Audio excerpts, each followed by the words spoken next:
முக்கண்ணியை தொழுவார்க்கு ஒரு தீங்கு இல்லையே.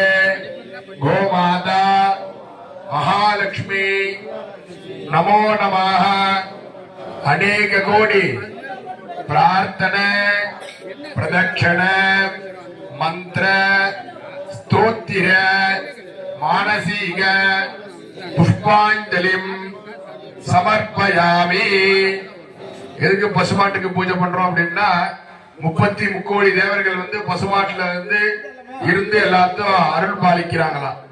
அதனால பசுமாட்டோட நெத்தியில பார்வதி பரமேஸ்வரன், பசுமாட்டோட நடு முதுகுல பிரம்மா, பின்புறத்துல மகாவிஷ்ணு மகாலட்சுமி, அப்புறம் 4 கால்லயும் 4 வேதங்கள், அதுக்கப்புறம் பாத்தீங்கன்னா பால் கொடுக்கக்கூடிய அந்த காம்புல சப்த ரிஷிகள், சப்த சிரஞ்சீவிகள்.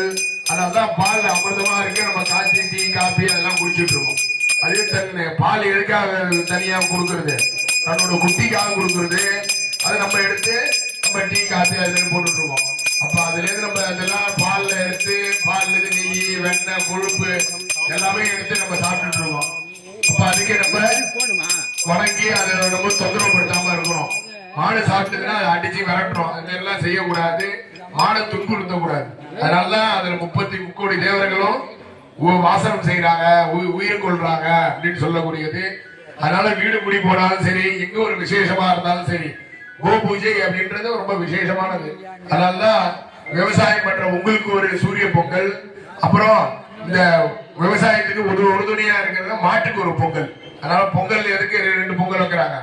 சூரியனுக்கு ஒரு பொங்கலும், இன்னொரு பொங்கலும் மாட்டுக்கு ஒரு பொங்கலும். மாடுன்னா விவசாயத்துக்கு உழவுக்கூடிய காளமாடு பசுமாடு எல்லாத்துக்குமே, அணைச்சி ஆடு எல்லாத்துக்கும், எல்லா ஜீவராசிக்கும் ஒரு பொங்கல். அதனாலதான் தமிழர்களுக்கு 2 திருநாள் ரொம்ப விசேஷமானது. தைப்பொங்கல் ஒண்ணு, மாட்டு பொங்கல் ஒண்ணு. அது மாதிரி இந்த 33 தேவர்கள் அடங்கிய பசுமாட்டிற்கு பூஜை செய்கிறோம். எல்லா விதமான ஐஸ்வர்யங்களும் எல்லா விதமான செல்வங்களும் நம்ம வீட்டுல இருக்கணும். நம்ம பிள்ளைகள் படிக்கிறோம். எல்லாம் அவங்கவுங்க அப்பா அம்மா இஷ்ட தெய்வங்கள் குலதெய்வங்களை பிரார்த்தனை செய்து கொண்டு மாடு அப்படியே சுத்தி அது மேல போட்டுட்டு பூமியை தொட்டு கும்பிட்டுங்க. கை